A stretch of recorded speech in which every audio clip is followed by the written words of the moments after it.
Kitchen. I'm Maggie, your substitute teacher. I am not a proper chef. I'm just a boy mom and a home cooker, but I love to eat and I love to cook, and thank you for joining me on my health and wellness journey.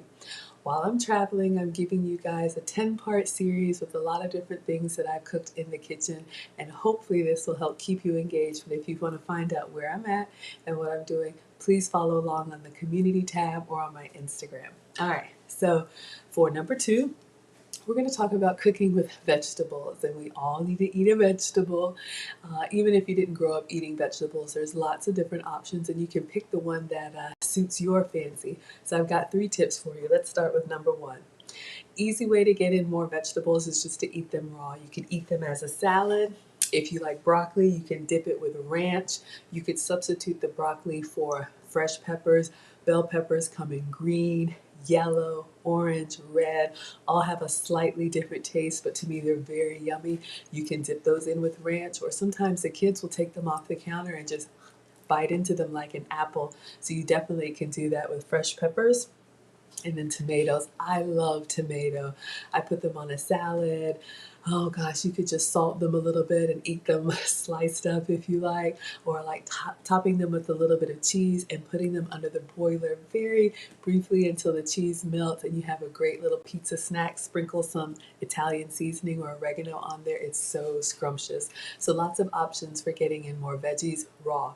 Number 2 tip, course, you can cook your veggies and you can cook them to your desired tenderness. Some people like them, broccoli like soft and mushy, kind of really fork tender. You could put that on a baked potato or however you want to eat it. Some people like them to have a little bit more structure, have them more al dente, whatever you like.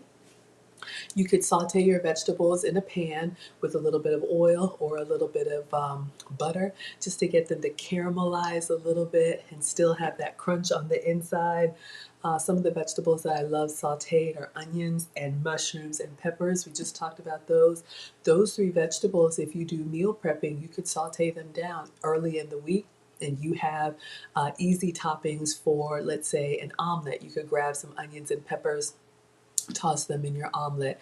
If you're making a sandwich, like a hot sandwich, you could toss them in there. They could be a pizza topping. They could go on a burger. Whatever you like, that you, however you want to enjoy your veggies, but sauteed is a great way to go. I also love spinach. You guys have seen me put spinach in a salad.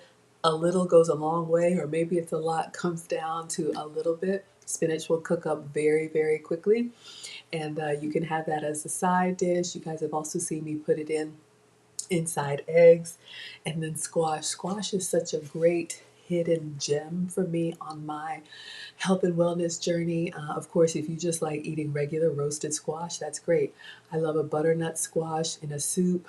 You can also cut up butternut squash, toss it in a little bit of oil, brown sugar substitute for me, and your warming spices, and roast it. That's a great substitute for a sweet potato fry.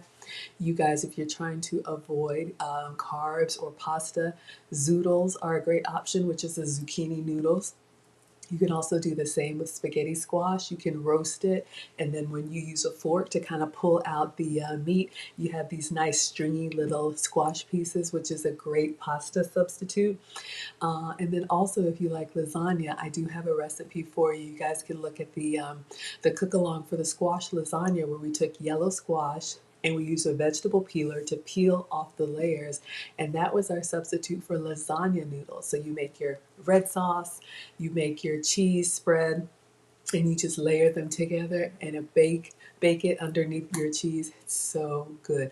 Kids love it. You won't even miss the pasta noodles. So those are some options for your cooked vegetables. And then lastly, number 3, if you're unable to keep fresh produce, there's a lot of options and even affordable options at the Dollar Tree for bagged frozen vegetables. The best ones that I like are the ones that are flash frozen, and then also you can steam them in the bag. If you have a microwave, you can put them in the microwave and you can have access to vegetables that way too.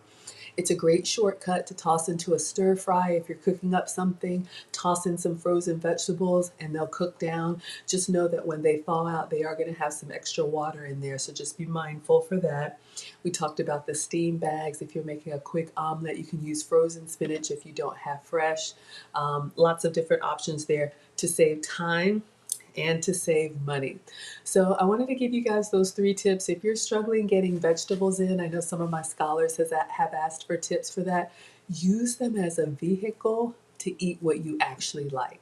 So we talked about the tomato slices with cheese, or using your broccoli or peppers as a dip in, low calorie ranch. There's a lot of different options for you. So that wraps up day number 2 of our cooking series, and I will see you guys back here until I'm in the kitchen again.